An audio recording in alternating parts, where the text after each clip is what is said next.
Fala, meu povo, tudo bem? Vamos dar, então, continuidade à sequência de aulas teóricas. Então, na semana passada, vocês tiveram uma aula teórica só sobre materiais de moldagem. Então, com os materiais de moldagem, clinicamente, nós obtemos o molde. Uma vez de posse desse molde, nós vamos preencher esse molde com um material específico para obter um modelo. Esse modelo ele é feito, então, com o gesso, que é justamente o tópico da nossa aula de hoje. Então, se o molde é a cópia em negativo do nosso paciente, o modelo de gesso é a cópia em positivo do nosso paciente. Então, o modelo de gesso, ele reproduz para a gente a situação bucal do nosso paciente sem que necessariamente nós precisemos do paciente para isso. O gesso odontológico é um material que vai estar no dia a dia de quem for para o lado da prótese clinicamente. Logicamente que quem acompanha congressos de odontologia, a odontologia virtual cada vez mais está crescendo. E com a odontologia virtual, o modelo físico de gesso ele passa a não ser mais utilizado. Mas o uso desse material é muito comum, muito constante na nossa prática clínica, ainda mais, né, na clínica de reabilitação.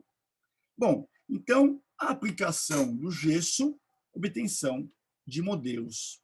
Esses modelos podem ser utilizados para um simples estudo do caso do paciente, porém, um estudo onde não exista bochecha, língua, saliva, onde você tem uma visão completa de todas as angulações.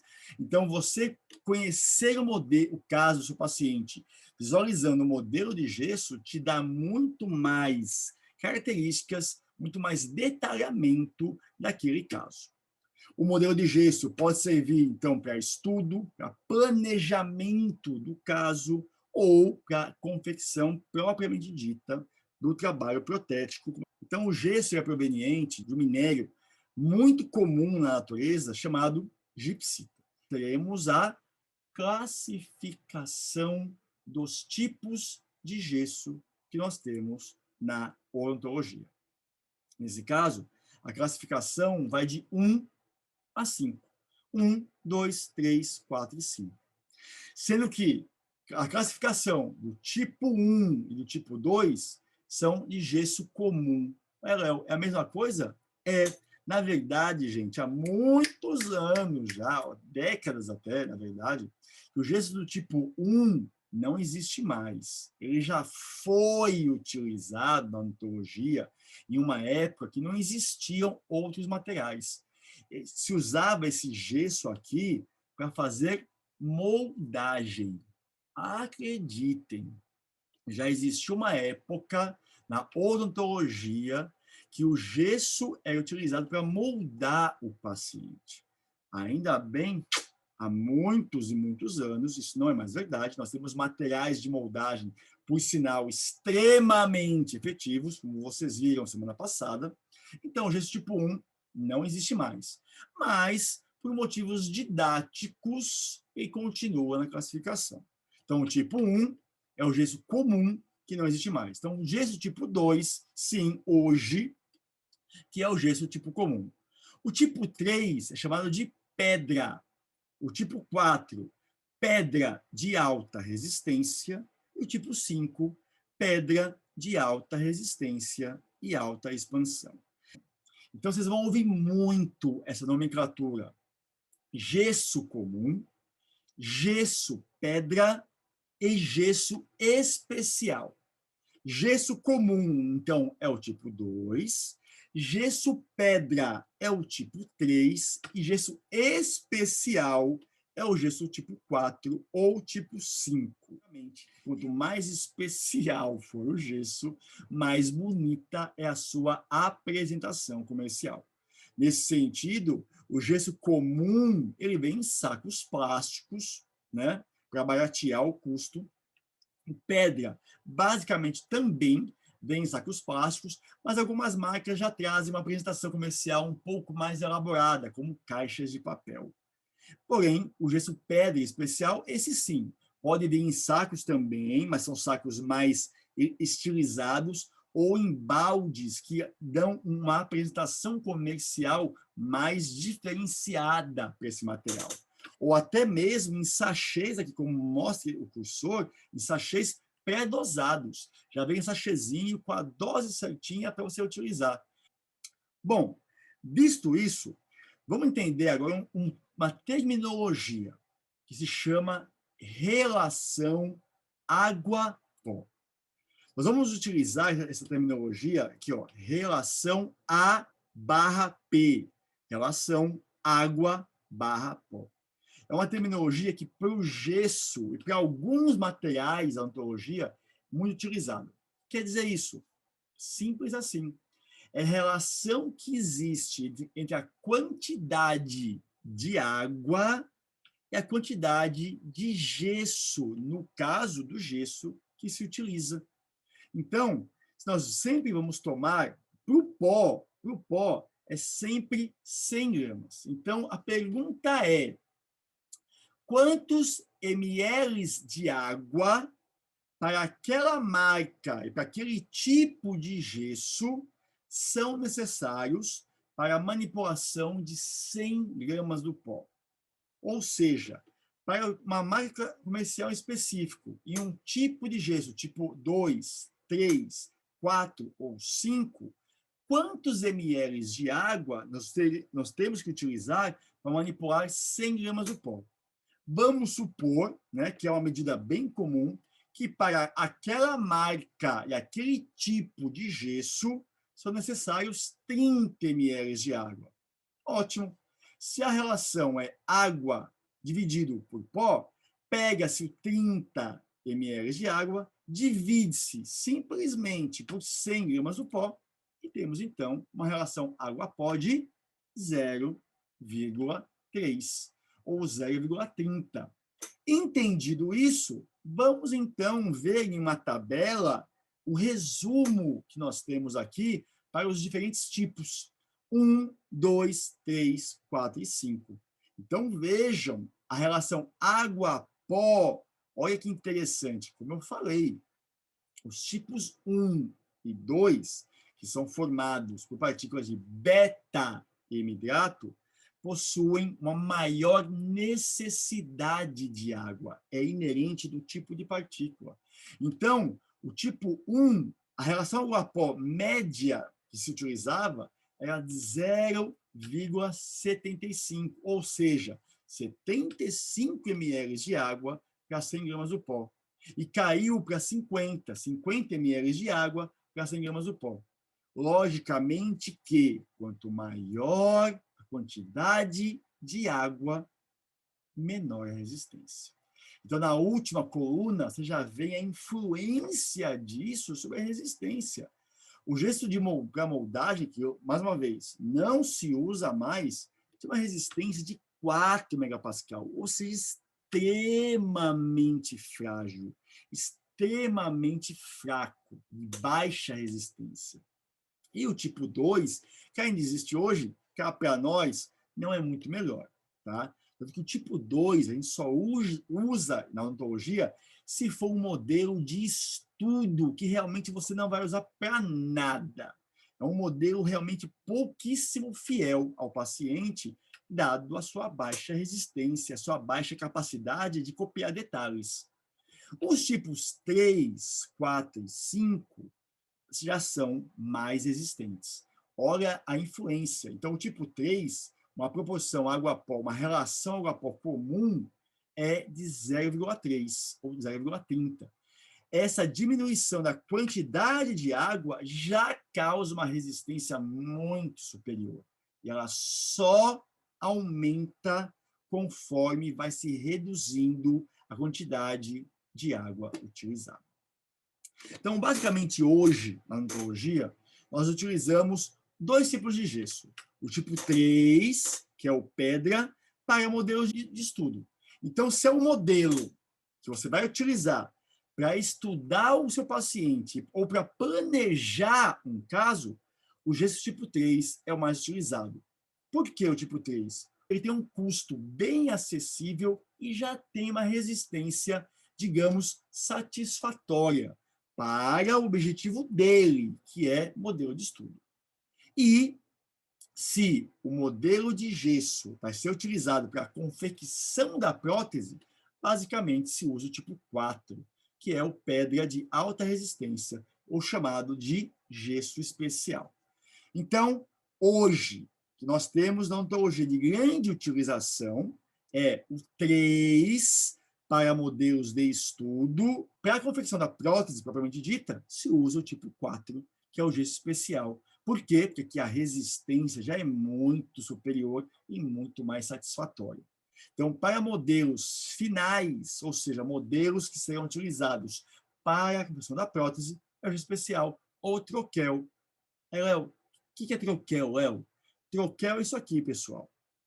O protético, ele recebe o modelo de gesso que você enviou para ele, e aí vamos supor que neste canino aqui, ó, ele vai confeccionar uma prótese. No caso aqui, uma prótese do tipo coroa total.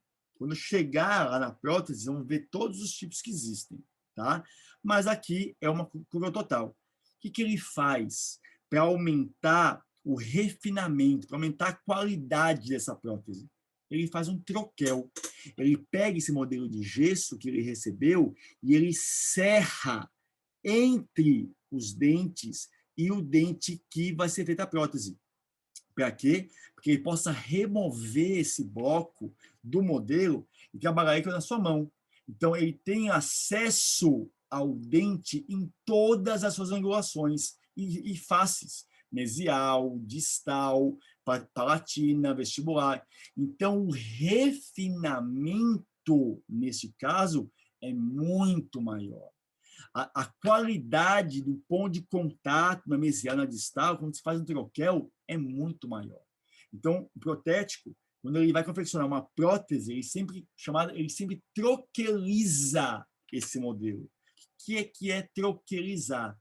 É fazer o troquel, que é justamente serrar entre os dentes que vai receber a prótese e o adjacente, para poder trabalhar na mão dele, fora do modelo, aumentando a qualidade da prótese obtida. Para isso, para fazer um troquel, o material tem que ter resistência. Por isso que tem que ser um gesso tipo 4. E o gesso tipo 5 só é utilizado em casos específicos, em casos que vai ser feito uso de uma liga de alta contração. Quando a gente chegar daqui a algumas semanas, nós vamos ter uma aula teórica só sobre ligas. E aí vocês vão ver que toda liga contrai. Se o protético vai usar uma liga que contrai muito, ele compensa essa contração da liga usando um gesso tipo 5, que é um gesso que expande muito. E aí, a alta expansão do gesso compensa a alta contração da liga. Mas, como eu disse, esse tipo de gesso, tipo 5, são casos específicos que depende do tipo de liga que será utilizada. Se vocês se lembrarem do primeiro bimestre, nós vimos inúmeros materiais, inúmeros. Cimento de cálcio, ionômero de vidro, óxido de zincogenol, amálgama, resina composta, e nós vimos que todos os materiais contraem. Alguns contraem mais, como a resina composta. Lógico, né? Uma resina composta convencional, não book fill. Outros contraem menos, como o amálgama, por exemplo. Mas todos contraem. O gesso não. O gesso é um dos únicos materiais que nós usamos na odontologia que ele expande. Ele expande normalmente. Na reação de presa normal do gesso, ele já expande. Na verdade, se nós pegássemos o total de reagentes, que é o pó do gesso e a água, e pesássemos em uma balança de precisão, e depois pesássemos o gesso final na balança de precisão pelo peso dos reagentes e dos produtos, na balança a gente ia constatar que o gesso contrai, e contrai bastante, 7%. Entretanto, na prática, quando a gente faz testes para isso, nós vemos que ele expande. Essa expansão, ela vai depender muito de alguns fatores. Se o gesso expande mais ou expande menos, depende de alguns fatores. Eu vou citar 3 principais aqui. Um deles, a composição. Nós já vimos. Nós temos gestos tipo 2, 3, 4 e 5. E cada um dos gestos tem a sua expansão. A gente acabou de ver, o tipo 5 expande muito, propositalmente, de propósito. Então, dependendo do tipo de gesso, ele vai ter uma expansão diferenciada. 2. Relação água-pó. A expansão varia em um mesmo tipo de gesso em função da quantidade de água adicionada. A expansão acontece porque os cristais de gesso estão crescendo muito aceleradamente, eles vão se encontrar, e ao se encontrar, eles vão vai ter uma repulsão entre eles, um afastamento. Esse afastamento, essa repulsão que causa a expansão. Assim sendo, quanto mais próximos os cristais estiverem, mais eles vão se chocar e se repelir. Concordam? Se vocês entendem isso, quanto mais água tiver na mistura, mais afastados estão os cristais. Se os cristais estão mais afastados, a chance de choque diminui. Se a chance de choque diminui, a expansão também diminui. Consequentemente, quanto maior a quantidade de água, mais afastados estarão os cristais, menor a quantidade de choques, consequentemente, menor a expansão. Terceiro fator, tempo de espatulação. Também é fácil de entender. Se você espatular por mais tempo o gesso, você vai precipitar mais partícula ainda. Quanto mais partícula tiver, maior o número de cristais. Quanto mais cristal, mais choque. Quanto mais choque, maior a expansão. Então, se você espatula mais do que deve, você vai propiciar a formação de um número de cristais maior. E quanto mais cristal tiver, mais choque, maior expansão, consequentemente. Então, quanto maior o tempo de espatulação, maior a expansão do gesso.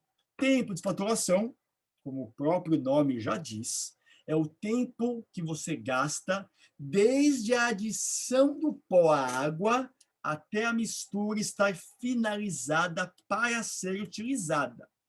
Você pode espatular o gesso manualmente, como a gente vai ver já já, e nesse caso, o tempo de espatulação médio é de 1 minuto ou 60 segundos, ou mecânica. E aí, nesse caso, cai pela metade, né? Dado a efetividade da mecânica, o tempo de espatulação é em média de 30 segundos. Tempo de trabalho, por sua vez, é o tempo que nós temos para utilizar o material. No caso aqui, o gesso. Então, o gesso, se ele for espatulado, ele está pronto para ser utilizado. Ótimo. Quanto tempo nós temos para utilizar esse gesso? É o tempo de trabalho.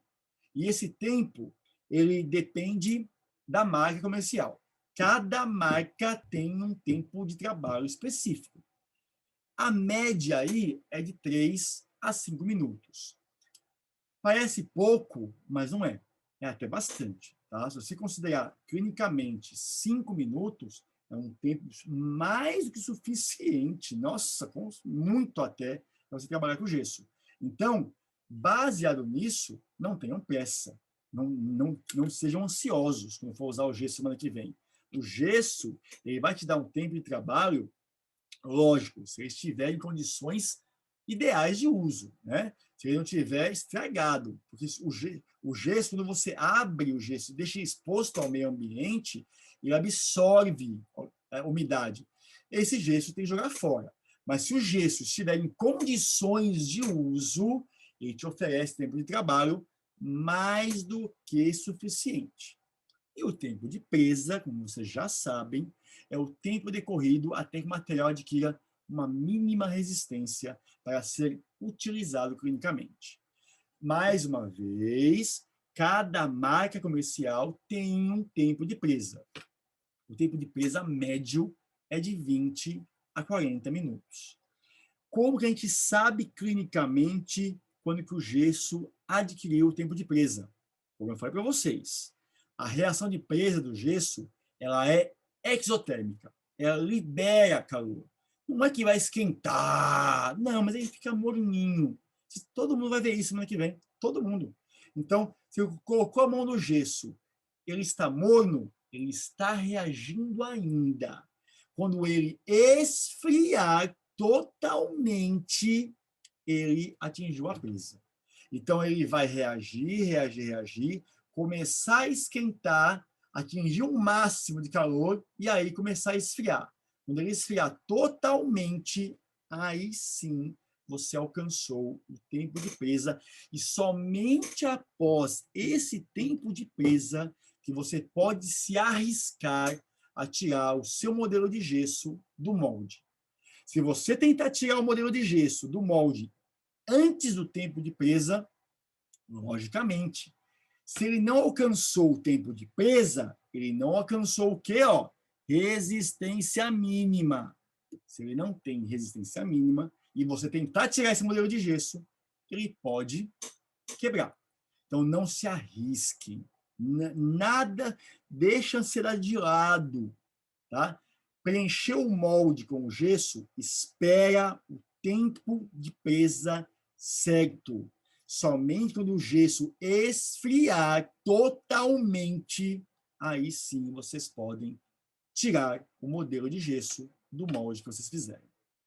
Bom, visto isso, né, definindo então tempo de despatulação, tempo de trabalho e tempo de presa, vamos entender como que clinicamente a gente pode controlar um pouco o tempo de presa. Por que, Léo? Porque, gente, imagine se vocês, uma situação clínica, tá? Que vocês vão moldar o paciente, obter o modelo de gesso e por algum motivo você quer utilizar aquele modelo de gesso de imediato. Você vai usar o modelo de gesso para continuar a sessão clínica. É possível isso? Sim, é possível, em alguns casos. Nesse cenário, esperar 30 minutos, 40 minutos, meu Deus, é o fim do mundo. Não, o tempo não passa. Então, existem meios clínicos se você controlar esse tempo de presa. Na verdade, você pode, se você quiser aumentar o tempo de presa, você aumenta. Se quiser diminuir o tempo de presa, você diminui. Vamos ver como? Vamos lá. Bom, uma das estratégias é utilizar a relação água-pó diferente, né? Nós já sabemos que se você colocar mais água no meio, você vai retardar a reação. Se você colocar mais água nesse gesso, os cristais vão estar mais afastados, eles vão para se entrelaçarem, vai demorar mais tempo. Consequentemente, você aumenta o tempo de presa. Entretanto, nós já vimos que isso não pode ser feito. A quantidade de água utilizada, como vou provar mais uma vez no próximo slide, quanto mais água você usa, menos resistente é o gesso obtido. Então, relação água-pó, ela não deve ser modificada de forma alguma. Então, é possível? É possível, mas é correto? Nananina, não. 2, temperatura. Diego, alguma coisa? Não. Interessante, mais uma vez, temperatura. Todos os materiais que nós temos na ontologia, se eles são expostos ao calor, você acelera a reação deles. O gesso mais uma vez é diferente. Se você usar uma água aquecida, porém até 50 graus Celsius, essa água não influencia em nada. Então, até 50 graus Celsius da água, você não nem aumenta, nem diminui o tempo de presa. E aí que vem interessante. Se a água estiver mais quente do que 50 graus Celsius, para qualquer material, qualquer outro material, nesse cenário, o tempo de presa ia diminuir, porque o calor acelera a reação. Para o gesso é o oposto. Se você usar uma água ainda mais quente, você aumenta o tempo de presa. Por quê? Porque os cristais ficam meio inertes. Nessa temperatura mais quente, os cristais não se movimentam muito. Então, se eles não se movimentam, não vai ter entrelaçamento. Se não tem entrelaçamento, não tem presa. Então, temperatura para o gesso é o oposto que os demais. E geralmente também não serve. Por quê? Porque geralmente a gente quer diminuir o tempo de presa. Meu Deus, 30 minutos já é muita coisa. Para que aumentar? De jeito nenhum, eu quero diminuir. Então, para a gente, temperatura também não serve. Tá, o que serve para a gente? Esses próximos aqui. Primeiro, tempo e velocidade de espatulação. Como nós já vimos, se você espatular por mais tempo, você vai formar mais cristais. Se tem mais cristal em jogo, a chance de entrelaçamento é maior. Consequentemente, você diminui o tempo de presa. Então, uma maneira clinicamente viável de você diminuir o tempo de presa, o que a gente mais quer clinicamente, é aumentar o tempo e velocidade de espatulação. Entretanto, essa técnica ela pode acarretar também uma expansão maior, como a gente viu. Então, ela é possível? Sim, é possível. É a melhor que existe? Não. A melhor que existe é utilizar retardadores ou aceleradores. Então, você usa um retardador, se você quiser aumentar o tempo de presa, como eu disse, não é muito comum. A gente mais quer clinicamente é diminuir o tempo de presa. Ótimo. Então, a gente usa um acelerador. E aí você diminui o tempo de presa, porque ele acelera a reação. Para provar pela última vez que relação água-pó não se mexe. Está aqui. Se você aumentar a relação água-pó, quanto mais água você utilizar no seu gesso, menor, e é gritante a diferença, menor a resistência desse gesso. Então, relação água-pó não se mexe. Você quer reduzir o tempo de presa? Ótimo. Usa um acelerador. Você quer aumentar o tempo de presa? Não é comum. Tudo bem. Mas se você quer, você usa então um retardador. Tá, Léo, quais são esses? Está aqui nesse slide. Então, aqui eu cito alguns exemplos de retardadores ou de aceleradores. E olha que interessante mesmo isso. O mesmo componente, ele pode ser um retardador ou um acelerador, depende da concentração. Então, eu vou pegar aqui esse que é o mais comum, tá? Que é o cloreto de sódio. Todo mundo conhece ele, que é o quê? É o sal de cozinha. É o nosso sal. Nosso sal é o cloreto de sódio. Olha que interessante. Se você utilizar uma solução, né, você vai pegar a sua água e vai adicionar cloreto de sódio, sal de cozinha, simples assim.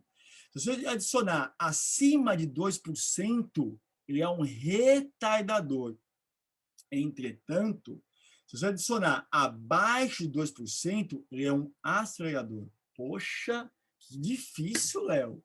Como é que eu vou saber clinicamente isso? Se é mais de 2%, menos de 2%? É muito simples. Use soro fisiológico para fazer essa mistura. Entretanto, é tão efetivo, mas é tão efetivo, que uma vez a gente fez um teste e, ao invés de usar água, 20 ml de soro fisiológico, não usamos água, usamos só soro. A reação acelera tanto, mas tanto, que você nem começou a usar o material, ele já está endurecendo. Então, quando você quiser acelerar o tempo de presa clinicamente, pega metade de água, metade de soro. Então, vamos supor, tá? Relação água pó é 0,3, então 30 ml total. Ótimo. Usem 15 ml de soro, 15 ml de água. Você reduz o tempo de presa para uma casa aí de 10 a 15 minutos. Olha que interessante. Saiu de 30 a 40 para 10 a 15. Já está ótimo. Então, se você precisar usar o modelo de gesso de imediato, clinicamente, vazem, manipulem o gesso, metade com água, metade com soro. Conhecido isso, vamos entender aqui agora como que se manipula esse gesso. Bom, como que manipula? Inicialmente, tem que saber qual que é a relação água-pó daquela marca. Não pensem vocês que é tipo 3, se é tipo 3, 0,30. Não. Aquela tabela que eu mostrei para vocês é uma média, uma média. Cada marca comercial tem a sua relação água-pó específica. Então, você tem que conhecer para a marca de gesso que você usa qual que é a relação água-pó. Se você quer um gesso com resistência adequada, é fundamental que você saiba qual que é a quantidade de água que você vai precisar. Visto isso, a gente pode utilizar, então, para manipular o jeito manual, que é o nosso jeito, que vocês vão utilizar, que é a espátula metálica, que vocês já compraram, né, ou já tinham, e a cuba de borracha, que vocês também compraram ou também já tinham. Então, esse é o jeito manual. Como eu disse, nesse caso, mais ou menos 60 segundos para atuação. A mecânica é uma cuba modificada. Então, aqui, ó, tá aqui a cuba, tá vendo? Porém, essa cuba, ela tem um dispositivo metálico que torna muito mais efetivo. Quando você roda essa parte metálica, o gesso manipula muito mais rapidamente. Então, bastam 30 segundos. Você ganha tempo com isso. E ainda existe a manipulação mecânica a vácuo, mas aí é exclusivo de laboratórios, tá? Vamos, então, na nossa realidade, que é cuba de borracha e espátula metálica, como que faz? Qual é o correto? Desde já, guardem isso. Sempre primeiro a água, depois o pó. Então, o pó vai sobre a água e não a água sobre o pó. Colocou a água, aí sim você vai jogando as 100 gramas do pó sobre a água. Qual que é a vantagem disso? O pó, ele vai caindo na água e já vai se espalhando nessa água. Então, vai ficar mais fácil vocês espatularem. E o gesso obtido é muito mais homogêneo. Se vocês fazem o contrário e colocam a água no pó, quando se colocar essa água no pó, olha que interessante, a foto já mostra isso. A água cai no pó, já vai incorporando bolhas de ar aqui, ó, bolhas de ar. Então, a sua mistura vai ter bolhas de ar, que a gente não quer, de forma alguma a gente não quer. Para que isso não aconteça, é sempre o pó na água. Então, primeiro a água, depois o pó. Então, isso daqui nunca, tá? Não tem porquê, tá? Logicamente que existem maneiras de você eliminar essa bolha de ar. Mas para que gerar uma bolha de ar que não precisa? Basta que você coloque o pó na água. Sim, vocês vão pegar a sua mão, a cuba, e espatular com pressão, com vontade mesmo. Pegar a espátula e vigorosamente, com pressão, comprimir essa mistura contra as paredes da cuba. Então, por isso que a espátula é metálica, porque ela é mais resistente. Então, pega a espátula metálica e espatula o gesso contra as paredes da cuba. Antes que vocês perguntem para mim, nós vamos falar assim, mas, Léo, calma aí, tá sem luva o dentista? Pessoal, isso aqui é uma etapa laboratorial. Não tem mais paciente. Se não tem paciente, não tem por que usar luva. Bom, espatulou, então, o gesso contra as paredes da cuba, é hora de preencher, então, o molde com o gesso. Nós temos duas maneiras de fazer isso. Esse equipamento aqui é um vibrador. Calma, gente, vibrador odontológico, tá? Não pense que não pense besteira, não. É um vibrador odontológico para preencher molde odontológico. O que ele faz? Ele vibra, ué. Quando você liga aqui essa máquina e coloca o molde por dentro, ele fica vibrando bem rapidamente.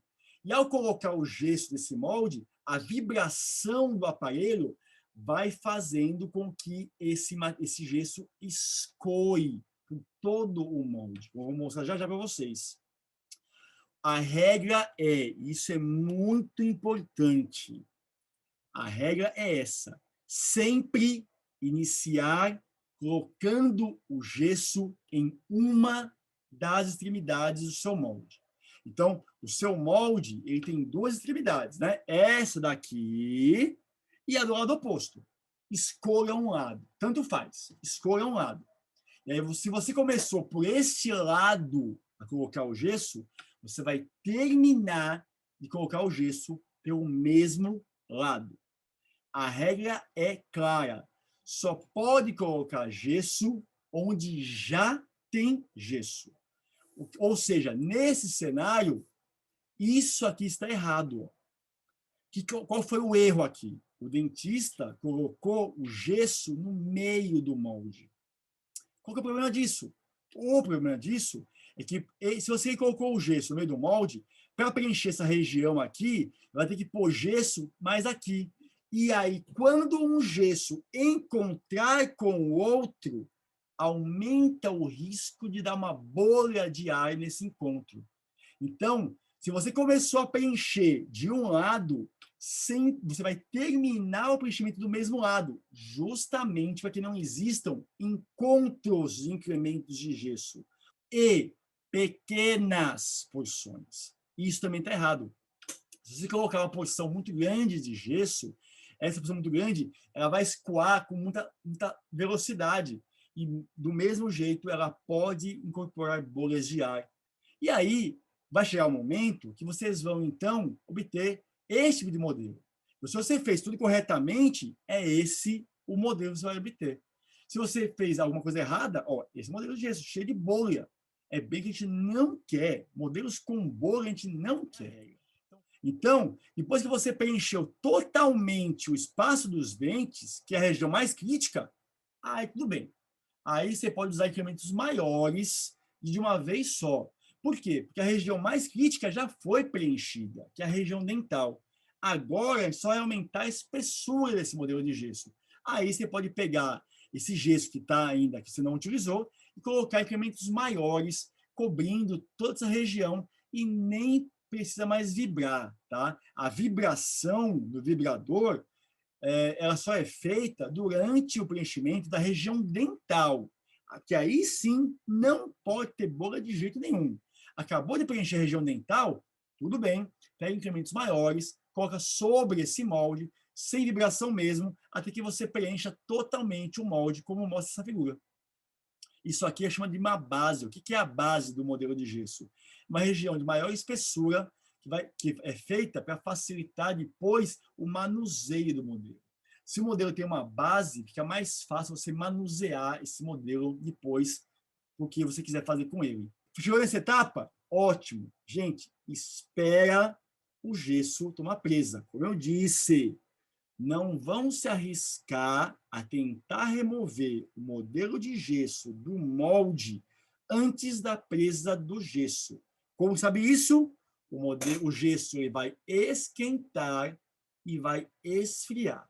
Quando ele esfriar completamente, aí sim você pode tentar tirar o modelo do molde. E aí você obter, então, o modelo de gesso. Aqui. Né? Modelo de gesso com base, modelo de gesso sem base. E aí, nesse modelo de gesso, para deixar o mais bonitinho, que a gente usa essa máquina aqui, que é uma máquina específica para recorte de modelos de gesso.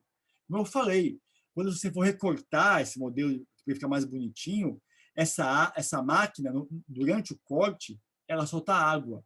Então, essa água misturada com o pó desse gesso, esse sim que é um efetivo acelerador, tá? Quando eu falei lá atrás de acelerador do pó do gesso, é esse gesso aqui que já endureceu. Então, Você pega esse gesso que mistura com a água dessa máquina, guarda numa garrafa. E você quer acelerar a reação de presa? Usa essa água gessada como acelerador. E aí, então, vocês conseguem obter, né, um modelo de gesso efetivo.